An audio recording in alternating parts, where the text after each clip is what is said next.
Vinícius Coelho, vulgo PVC, falando sobre o 7-1, meu amigo. A reunião que você não sabia que tinha acontecido, tá? A reunião que muitos repórteres mentiram que participaram. Essa reunião aqui você não tá ligado o que rolou. Vamos ver, ó. Segue nós na Twitch, ó. Quem tá aí na Twitch, pessoal do YouTube, tem que deixar o like, tem que se inscrever no canal, dar essa moral pra nós. Falando sobre isso, a gente passou pelo Botafogo aqui, e o Botafogo foi uma grande tragédia. Jornalista... Será que foi? Será que foi mesmo? Uma grande tragédia? Será? Ele tá se referindo aqui porque ele vai perguntar pro PVC da tragédia do 7-1. Tá se referindo ao Botafogo de 2023. Será que foi muita tragédia? Ou será que foi engraçado? Falando que eu já Vê isso, meu amigo. soube, né? E uma tragédia desse porte, ela tem várias razões para acontecer, não é uma só. E eu vou voltar na maior tragédia do futebol brasileiro, que é para você tentar explicar. A maior... Peraí. Vamos lá. A maior do futebol brasileiro, do futebol de maneira geral, vocês acham isso? Comenta aí o que vocês acham. Não, então é uma pergunta sincera, tá? Não tenho uma opinião formada. Pensando em seleção, sim. É a maior tragédia da história das seleções, tá? Inclusive, eu acho que nós temos as duas. A Copa de 50 e o 7-1. Eu acho que quando conta seleções, são as duas maiores tragédias que já existiram. Agora, contando o clube também, acho que sim, né, mano? 7-1 dentro de casa na Copa do Mundo, né? Pô, ó, vocês vão falar que não tem nada a ver. Mas o Bayern de Munique contra o Chelsea, jogando em casa, na Allianz Arena, em 2012, é pesado também, viu? E tem tantos outros. O Milan contra o Liverpool é pesado. Explicar pra gente, você tava lá, teve uma reunião com o Filipão, eu tô falando 7-1, né? Primeiro eu queria que você falasse dessa reunião que foi pré-tragédia, né? Não foi isso? O Filipão chama alguns jornalistas. Foi depois do jogo do Chile. Depois das oitavas. Depois das oitavas. Pré-Colômbia, né? Dá pra explicar o 7-1 e são vários atos. Primeiro, ele vai falar o que foi essa reunião, ele vai falar como foi essa reunião, ele vai falar por que ela existiu, ele vai contar tudo isso, tá? Mas vamos chegar num acordo aqui rápido? Pô, não tem por que você fazer uma reunião. Você é o técnico da seleção brasileira numa Copa do Mundo. E outra, não é um cara juvenil. Até porque se é um cara juvenil, ele não tem que estar ali. Você é o técnico de uma seleção brasileira numa Copa do Mundo. E aí, meu amigo, você quase cai nas oitavas de final. Você já foi campeão uma vez. Você já ganhou título de Copa do Mundo. Você faz uma reunião com um jornalista. Pô, que coisa de moleque, cara. Também pra explicar, assim, ou você consegue ter compreensão do que E aconteceu? teve gente mentindo que tava nessa conversa, hein? Se tivesse a quantidade de gente que falou que tava lá, pô, era um... Fechou? Lembro que tava lá, tava o Rodrigo Paiva, tava Filipão, tava Boa. Parreira, tava Juca Kfouri, tava Oswaldo Pascoal, tava Fernando Fernandes, tava Vanderlei Nogueira, depois chegou o Mansur, tava eu. Ah, é gente, hein? A história, eu acho que aquela questão... Pô, é muita gente, hein, mano? Ele falou aí nada, 10, 12 repórteres, pô. 10, 12 jornalistas pica, só os pica ele falou. Ou seja, meu amigo... Então, a questão de 2014, tem uma crise do futebol brasileiro que está aqui presente até hoje, mas que ali, para mim, tem muito a ver com uma sequência de coisas que vem da desistência do Ronaldinho e do Adriano jogarem em alto nível. Eles desistiram. Pubs do Kaká. Da lesão do Kaká. Não sei, irmão. Você vai começar a meter, tipo assim, Porra!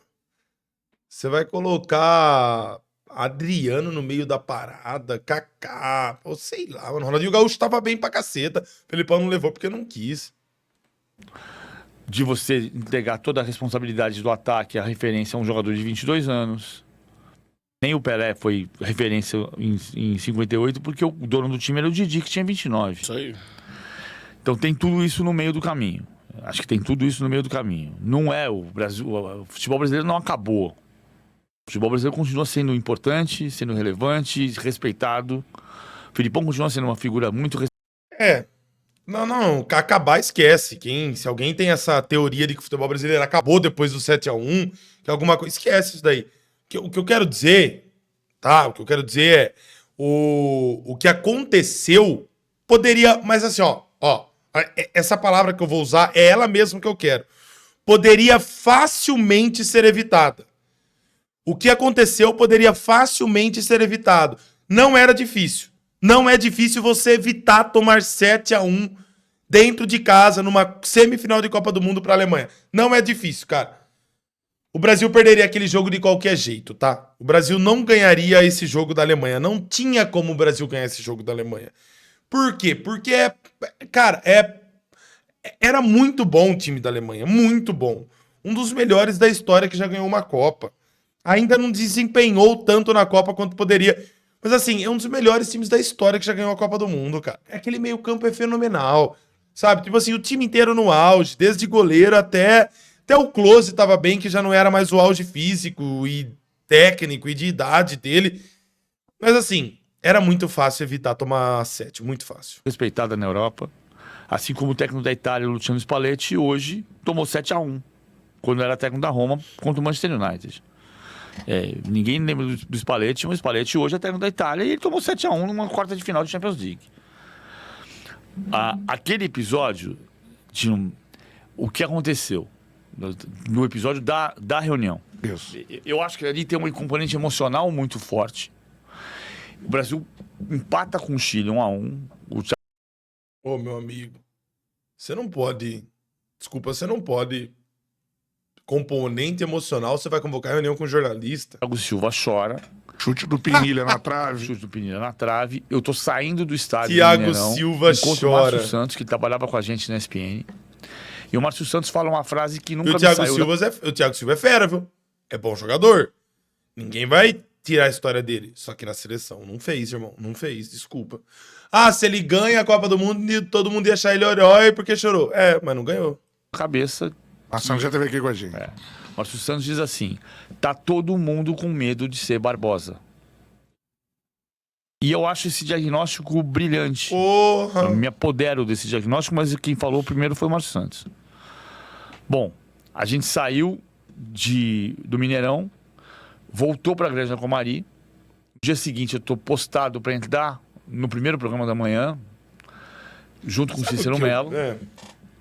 Pouco antes. Eu acho assim, se você pegar um time de base, um time de moleque, se você pegar uma final de Champions League, aí você coloca um moleque, sei lá, o moleque joga no Barcelona, vai pra final da Champions, ele perde 2 gols na cara, ele faz 2 gols contra, e ele é moleque, ele ainda não tem um contrato profissional, aí eu entendo o cara ter medo de entregar. Mas, mano, o cara, só jogador cobra, tudo consagrado, com a grana no bolso, tudo pronto, mano. Se você perder a Copa, sua carreira não acaba, porque você já é pica lá fora, não tem um jogador começando ali. Mas vai ser julgado pelo Brasil inteiro. Mano, foda-se, põe a bola pra jogar e joga com personalidade, pô. Antes disso, de eu me posicionar, eu passei a mão no telefone e falei, deixa eu ligar pro Filipão. Daí eu passei a mão no telefone e tentei ligar pro Filipão. O telefone tocou 3 vezes, eu falei, não vou ligar pro Filipão hoje, 8h30 da manhã. Desliguei o telefone. Me posicionei, coloquei o microfone e senti o telefone vibrar. Puxei o telefone, Filipão. Falei, Cícero, fica aqui. Entra você sozinho. Saí e fui falar com o Filipão.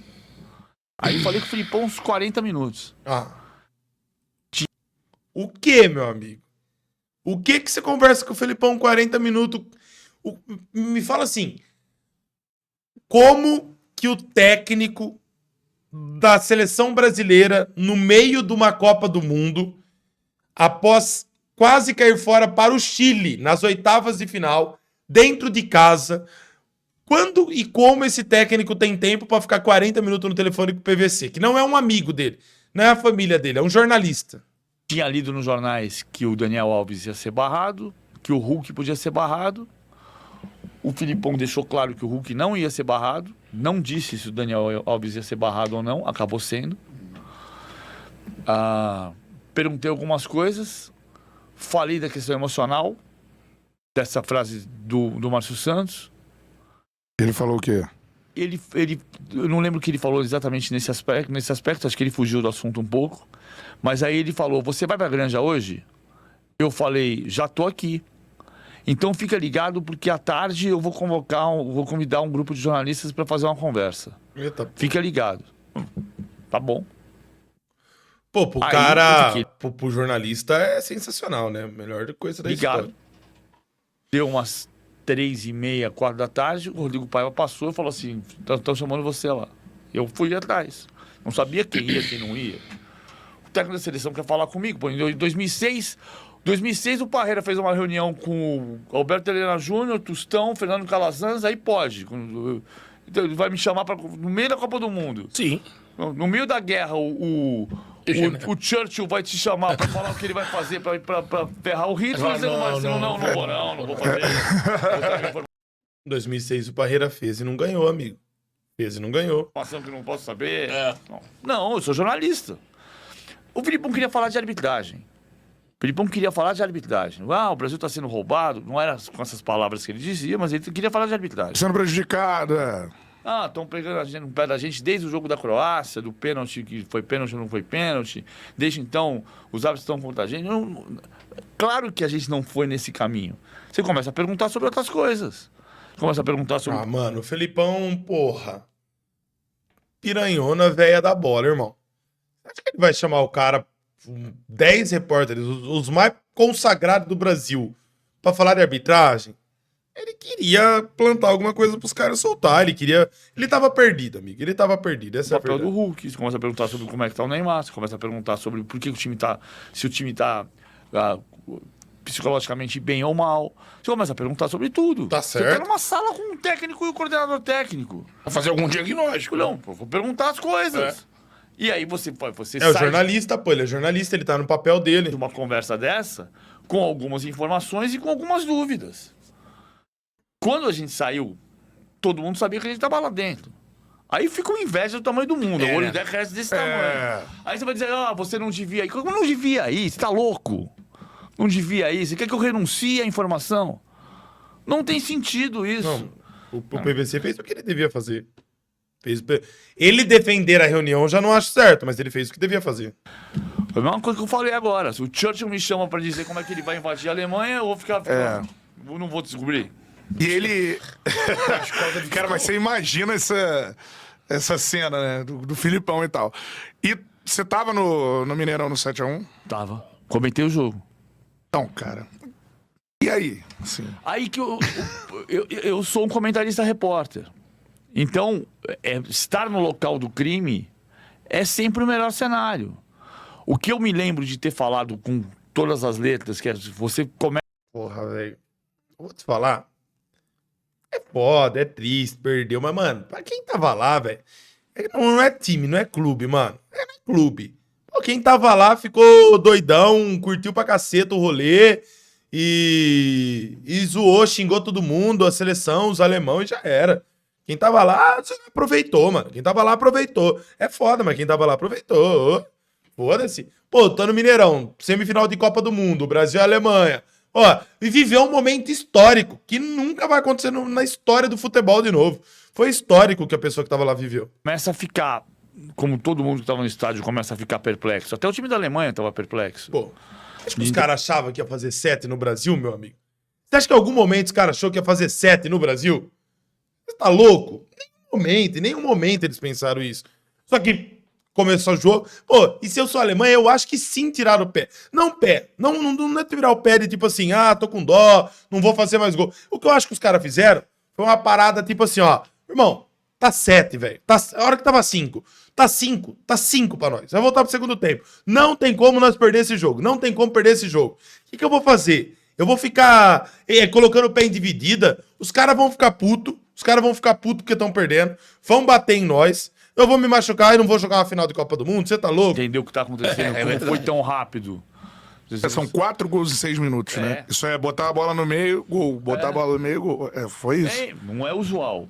Não. Então, aí você tá ali tentando entender o que tá acontecendo. O que eu lembro perfeitamente de ter falado quando saiu o sétimo gol está Se inscreve no canal. a maior derrota, o maior vexame da história da seleção brasileira. Da história do futebol, eu acho. Ih, olha lá, vamos ver? Olha lá, falei disso no começo, hein? sei se da história do futebol, se tomar o Samoa Ocidental, é o time pé de chinelo, né? Ela torcer contra o Brasil, né? 31-0. A Hungria deu um milagre de Bera antes da final. A Hungria mete um sapato na Alemanha meio mista. 8-3. 8-3. Mas é que assim, é que a gente tá discutindo o que faz as pessoas dizerem que é o maior vexame da história do futebol. Cara, é o contexto, né, velho? É Copa do Mundo, é semifinal de Copa do Mundo, é dentro de casa, é o Brasil, é o pentacampeão, né? Tem todo esse contexto.